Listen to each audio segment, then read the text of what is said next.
Nous avons décidé tout d'abord de limiter au maximum, sur l'ensemble de la semaine, les déplacements de la population dans les zones les plus touchées par la maladie. C'est ce qu'il est d'usage d'appeler le confinement, c'est une restriction forte des possibilités de déplacement et la suspension d'un certain nombre d'activités. Nous avons pris la décision, ensemble, de fermer nos établissements scolaires dès lundi, et ce, dans le premier degré et dans le second degré, tout en assurant une continuité pédagogique de nos enfants dans le primaire comme dans le secondaire dès lundi, comme nous l'avions fait lors du dernier confinement.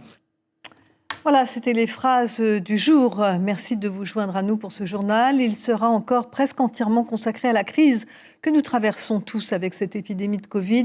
Voici nos titres d'une édition encore triste et pénible à vous présenter avec 12 décès supplémentaires ces dernières 24 heures. À situation ingérable, donc mesure drastique, le confinement est décrété pour 15 jours, mesure attendue par les uns et redoutée par les autres, mais il n'y a plus d'alternative. Pourtant, une partie de la population continue de nier l'évidence, à savoir que le variant Delta fait des ravages et même d'affirmer que nous inventons ces informations. Alors nous irons dans les cimetières vous parler des enterrements indignes quand la douleur des familles touchées est bien réelle.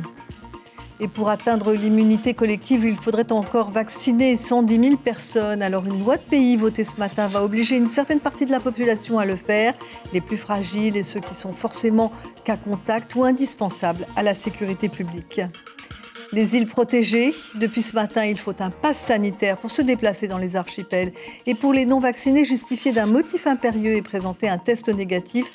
La mesure a été acceptée sans problème par les voyageurs. Et que deviennent les malades qui s'en sortent, mais qui sont passés par la case Réa? Eh bien, la fin de la maladie ne signifie pas la fin des symptômes, souvent graves, provoqués par le virus. Immersion au centre Tetiare ce soir où de nombreux malades ont encore besoin d'oxygène. Et donc la polémique confinement, pas confinement ou fermeture des écoles, pas fermeture des écoles est close. Les autorités du pays et de l'État ont utilisé leur pouvoir de trancher. D'autres mesures obligatoires sont donc aussi applicables immédiatement. Nous retrouvons Caroline Fary qui était au commissariat. Oui Brigitte, les autorités du pays et de l'État se sont décidées à aller droit au but, au vu, dixit le haut-commissaire, d'une saturation structurelle et durable du CHT de Taoné. C'est donc un confinement light qui se profile à l'horizon, puisqu'il sera possible de se rendre sur son lieu de travail, d'avoir accès aux soins. Les motifs familiaux et les achats de première nécessité, c'est-à-dire d'alimentation, seront autorisés. D'ailleurs, des attestations seront disponibles dès demain sur le site du Haut-Commissariat. Par contre, les commerces de biens non essentiels et les activités d'agrément sont interrompus. Alors évidemment, les bars et restaurants sont les premiers visés, vous imaginez bien. Par contre, nous n'avons pas de détails sur les activités d'agrément, ça ce sera pour plus tard. En tout cas, le couvre-feu, lui, est avancé à 20h, ça c'est à partir de lundi aussi. Quant aux touristes, eh bien, ils sont 9000 actuellement sur le territoire, eh bien, ils vont être également confinés, ils vont pouvoir rester en Polynésie. Par contre, ils seront confinés dans les hôtels et dans les pensions. Les croisières, par contre, seront suspendues. Et puis, bien sûr, ça, vous le savez déjà, Brigitte, les écoles seront fermées à partir de lundi 23, et ce, pour 15 jours. Merci Caroline. Je vous rappelle donc à vos stylos, je vous rappelle donc les principales mesures annoncées ce soir par le président du pays et le haut-commissaire et que Caroline vient de nous énumérer. Confinement à compter de lundi à Tahiti, Moorea et dans les îles sous le vent. Déplacement autorisé avec attestation pour se rendre au travail, pour se faire vacciner, pour se faire soigner, pour motifs familiaux et pour les achats de première nécessité. Il est prévu pour 2 semaines ce confinement, soit jusqu'au lundi 6 septembre. Les écoles sont fermées, mais pas les garderies. Les prestataires touristiques arrêtent leurs activités ainsi que les restaurants, sauf pour l'emporter. Et enfin, comme vous l'a dit Caroline, les 9000 touristes actuellement présents en Polynésie seront confinés dans leurs hôtels qui ne sont pas obligés de fermer. Quant au couvre-feu, on vous l'a dit, il est avancé à 20h. Alors, ces nouvelles mesures conviennent-elles aux élus? Ce soir, c'est Teura Iriti, maire de Aroué, que nous avons pu joindre. Teura, Madame le maire, bonsoir. Quelle est la situation sanitaire dans votre commune? Comment ça se passe à Aroué? Je pense que c'est comme dans toutes les communes, nous essayons effectivement au mieux d'accompagner les foyers Covidés, chose qui n'est pas toujours facile parce que nous ne connaissons pas toutes ces familles, ou en tous les cas toutes ces personnes qui sont malades.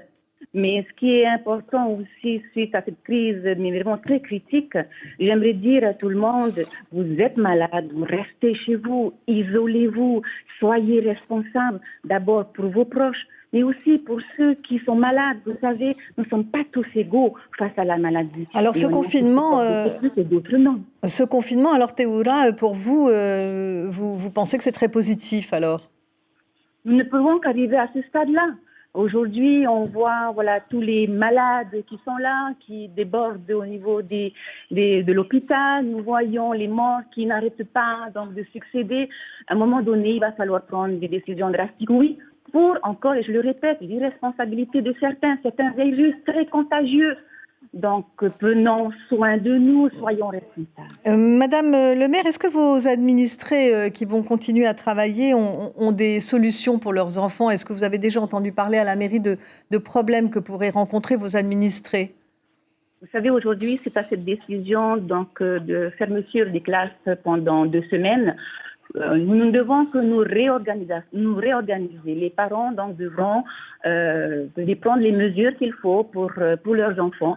Et je suis persuadée qu'ils sont conscients que cette décision a été prise pour protéger au mieux nos enfants. Merci Théoura Iriti de nous avoir consacré ces quelques minutes. Alors quant aux chiffres, ils restent désespérément élevés sur le front du Covid. 12 morts ce soir, donc 257 au total, plus de 600 nouveaux cas à confirmer, mais probablement plus car tous les chiffres n'ont pas été compilés. Un taux d'incidence de 2800 cas pour 100 000 habitants. Nous sommes dans le peloton de tête des pays les plus contaminés au monde. Et cette épidémie s'incarne ce soir avec le décès de 2 personnalités, Temauri Foster, ancien maire de Hao, et Tonio Hiro, l'inoubliable chef de troupe de Papara, qui avait décidé d'aller prendre sa retraite dans son île à Wahine. Tonio a été évassané au Taoné où il a finalement été emporté par le variant Delta. Tout comme Temauri Foster, ils rejoignent donc la cohorte de tous ces morts moins connus mais dont la disparition affecte des centaines de familles. Et la triste réalité, c'est que la Polynésie doit enterrer ses morts à la hâte. En bout de chaîne, les cimetières sont submergés et bien des familles n'ont pas eu le temps de prévoir un caveau. Le reportage tout de suite de Lucille Guichet-Terao et Nicolas Suire. À l'Uranie, plus grand cimetière de Polynésie, on enterre à la hâte. Une inhumation se termine à peine, qu'il faut déjà creuser une nouvelle tombe à côté. 5 enterrements liés à la Covid-19 s'organisent chaque jour.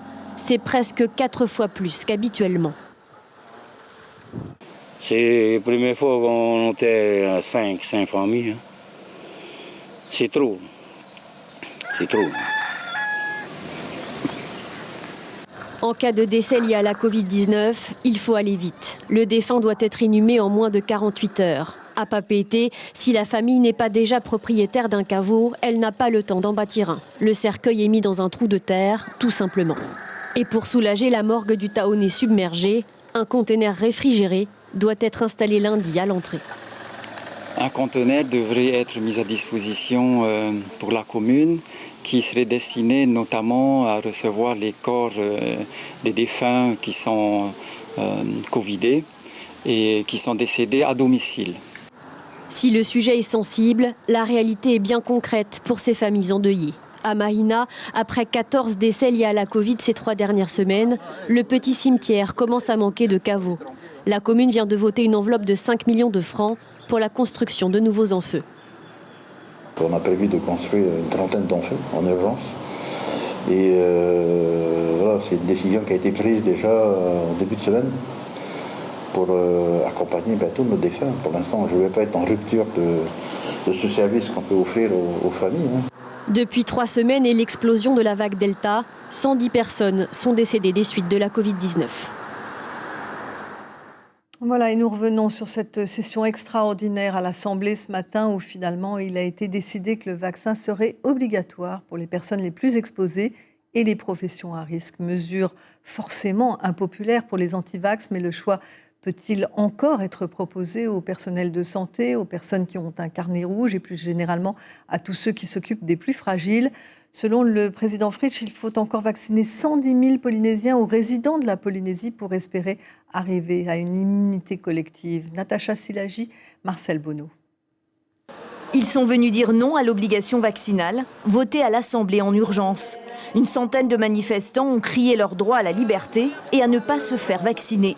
La crise sanitaire n'a aucune influence sur leur décision. Certains d'entre eux ont été verbalisés au titre de l'interdiction de se rassembler. Et la loi dit qu'on peut être combien pour être rassemblés? On peut être 10. On est 3 et on va être verbalisés parce qu'on est 10.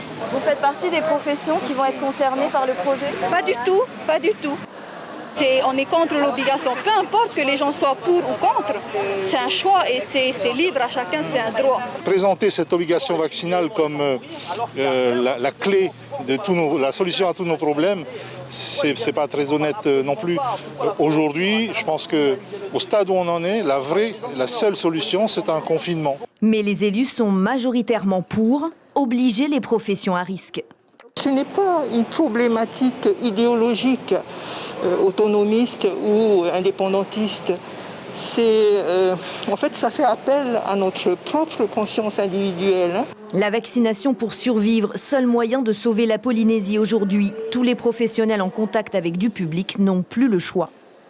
Toute personne exposée à un risque de contamination au virus de la Covid-19 ou susceptible d'exposer un tiers, une autre personne, à ce risque dans le cadre de son activité professionnelle doit être vaccinée.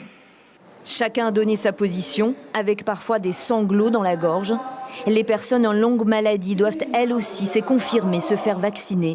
Nul n'a le droit de conduire sans permis. Pourquoi n'accepterais-je pas de circuler librement au prix d'une vaccination au risque infinitésimal? La vaccination n'est pas une punition, elle est une chance. Ils ont dû choisir d'intuber un jeune de 25 ans non vacciné, pesant plus de 200 kilos, plutôt qu'une personne de 52 ans en meilleures conditions physiques.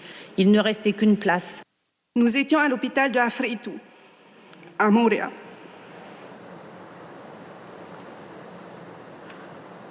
C'est important cette obligation vaccinale?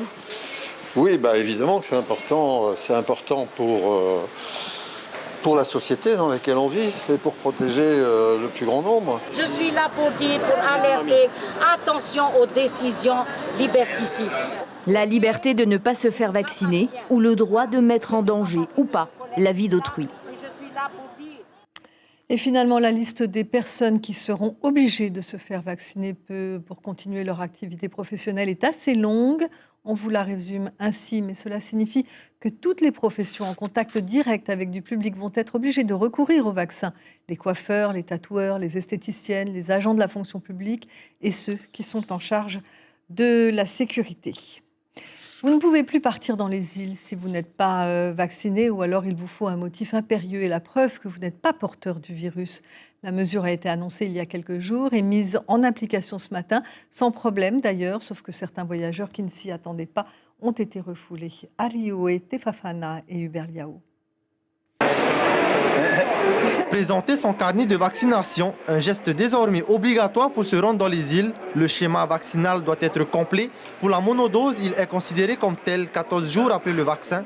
Pour les 2 doses, il faut avoir reçu les 2 injections et ajouter 7 jours après la dernière piqûre. Ce matin, situation compliquée pour certains. Elle a été vaccinée par le premier vaccin. Ce n'est pas acceptable. Il faut les 2 vaccins pour pouvoir prendre l'avion. C'est contraignant pour vous? Pardon? C'est contraignant pour vous?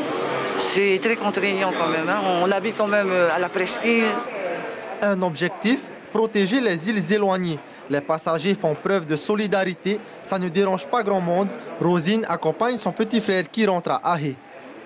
Pour vous, c'est important pour les îles d'avoir toutes ces mesures? Pour moi, oui, parce que mes parents, ils sont très malades. Surtout ma maman, elle a le carnet rouge. Alors je lui ai fait comprendre qu'il ne devait pas les contaminer à son retour, parce que c'est aussi dangereux. Je lui ai parlé de la situation une fois malade, que nous ne pourrons plus les revoir après. C'est comme ça, c'est la vie, c'est la maladie. On se protège, c'est tout. Ça ne vous embête pas? Non. Comment veux-tu hein? C'est toute la planète. Hein? Chacun est responsable et fait ses choix. Après, moi, j'ai fait le choix de me vacciner. Je ne l'impose pas aux autres. Mais au moins, je suis libre d'aller dans les îles et voir la famille et rester, protéger les miens, quoi. Les non-vaccinés ne sont pas empêchés de prendre l'avion, mais doivent respecter certaines conditions. Les personnes non vaccinées doivent justifier d'un motif impérieux, d'un motif important, personnel, familial ou professionnel ou de santé, pour pouvoir embarquer. Et en plus, ceux-là doivent avoir un test négatif, antigénique ou PCR. Les archipels ne disposent pas encore d'assez de moyens pour soigner un nombre important de malades. Limiter la propagation dans les îles, c'est éviter la situation critique de Tahiti. Et nous avons en ligne Tania Teremate, première adjointe au maire de Huaïné. Alors Tania, bonsoir. Que pensez-vous de cette mesure mise en place à Air Tahiti pour éviter la propagation du virus dans les îles? Est-ce que cela va gêner vos administrés, du moins ceux qui ne sont pas vaccinés? Bonsoir pour l'initiative. Pour nous, c'est une bonne initiative qu'on a émise ce passe sanitaire. C'est tout d'abord protéger notre population et protéger nos matériaux qui sont très vulnérables. Tania, où en est la situation sur votre île qui a été fortement touchée par le virus? Jusqu'à hier, on était à 355 cas actifs et aujourd'hui, on a mis en place un vaccinodrome. Donc, nous tenons à remercier les 300 personnes qui ont été vaccinées ce matin. Ça y est, le vaccinodrome, ça fonctionne bien? Les gens y vont facilement? Oui, facilement. Il y a eu des personnes, même des étudiants. Et on peut se mettre en place une deuxième journée de vaccinodrome d'ici la semaine prochaine. Vous souhaitez nous dire un petit mot sur Tonio Hiro, qui était revenu vivre à Huaïné et qui est décédé aujourd'hui? Oui, j'ai appris son décès ce matin et on peut dire que c'est notre 29e décès Covid pour l'île de Huaïné. Et c'est vraiment une fête, surtout c'est quelqu'un qui est très connu dans la danse, dans la culture. Merci Tania et bon courage. Merci de nous avoir consacré aussi ce petit moment ce soir. Merci beaucoup. Et les vaccinodromes tournent à plein. Le message arrive un peu tard pour cette vague, mais la vaccination de masse permettra sans doute d'endiguer d'autres épisodes épidémiques. Aujourd'hui, c'est au lycée Lamennais que nous avons été tourner ces images de jeunes qui ont choisi de se protéger et de protéger leur entourage. Et vous savez que désormais, le consentement des parents n'est plus obligatoire. Écoutons les motivations de ces lycéens interviewés par Théo Terry Itua et Hubert Liao. En étant jeune, je pense qu'il faut protéger nos aînés et du coup j'en profite. Je trouve ça important pour pouvoir protéger les autres et se protéger aussi. Pour se protéger du Covid et pour permettre aux autres d'être plus libres et d'avoir la liberté avant que tout soit... voilà quoi. Et tes parents sont vaccinés? Oui, mes parents sont vaccinés. Toute ma famille est vaccinée et pour le moment, personne n'a le Covid. Voilà, et rendons-nous maintenant à Rangiroa où le confinement n'est maintenu que pour le week-end. Les professionnels du tourisme sont unanimes, ils sont contre. Les prestataires de l'île ont rencontré le maire, ils ne comprennent pas la nécessité de tout refermer. Leur argument, un seul touriste depuis la réouverture des frontières est arrivé contaminé. Depuis, les mesures prises se sont révélées efficaces et ils ne comprennent pas comment il est possible de s'occuper des touristes en confinant le week-end. Nous écoutons les témoignages recueillis sur place par notre correspondante Bélène Ferraud. Ça va être compliqué de gérer des clients qui sont à la maison toute la journée aussi parce qu'ils vont tourner en rond, ils vont râler, ils vont pas être contents et tout. Et ça va commencer à faire de la mauvaise publicité en fait aussi. Hein. On n'entend pas de touristes qui ont contracté la maladie. En tout cas, la mairie, là, Notavana, vient de nous annoncer que sur les touristes, il n'y a eu qu'un seul depuis le 15 juillet. Un seul touriste depuis la réouverture, en tout cas à Rangiroa. On voit bien de l'avis général que le virus il circule plutôt...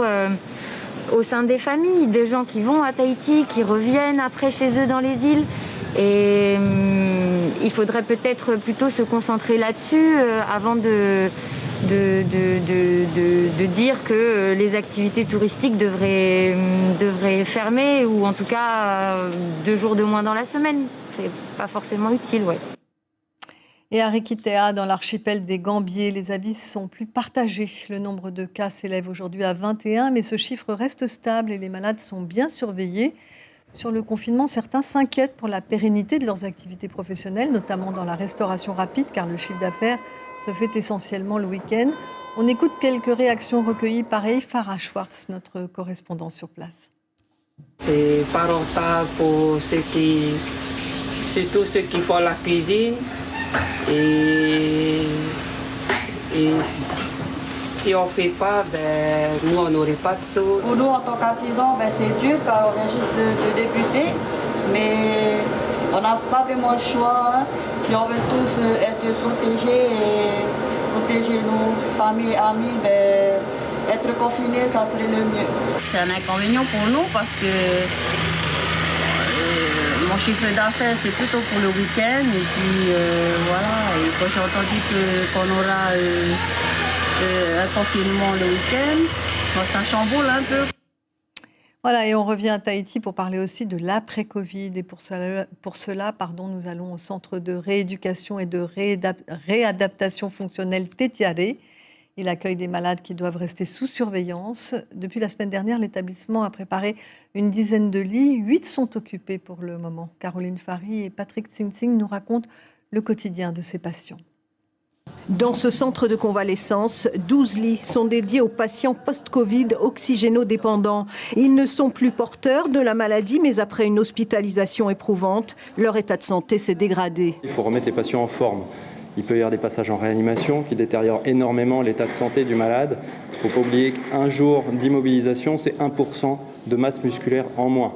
Le plus dur, c'est de faire face au mouvement perpétuel des plannings, parce que les malades viennent plus de l'hôpital. Il y en a qui rentrent chez eux de l'hôpital, il y en a qui sont décédés qu'on avait prévu. Il faut s'adapter tout ça. On a évidemment entre 15 et 20% aussi d'arrêt maladie.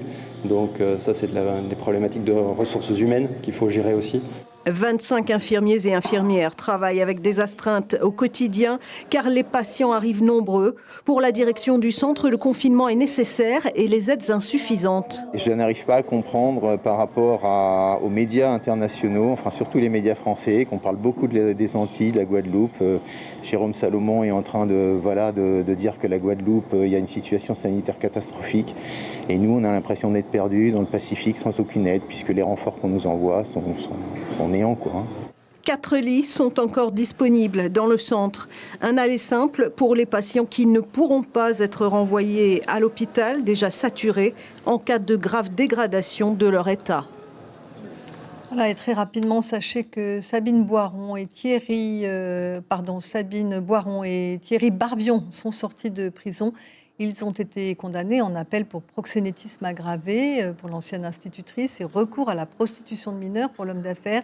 Ils purgeront le reste de leur peine équipés d'un bracelet électronique. Mais l'info principale reste l'annonce de ce confinement pour essayer d'endiguer ce tsunami épidémique qui s'est abattu sur la Polynésie. Ces dernières 24 heures, 12 victimes du variant Delta sont décédées. Ce soir, le programme sur notre chaîne OPJ, une série policière qui sera suivie de Fort Boyard. Voilà, merci d'avoir suivi ce journal. Je vous souhaite néanmoins, dans ce contexte particulier, une bonne nuit et un premier week-end de confinement pas trop pénible. Prenez soin de vous. À demain.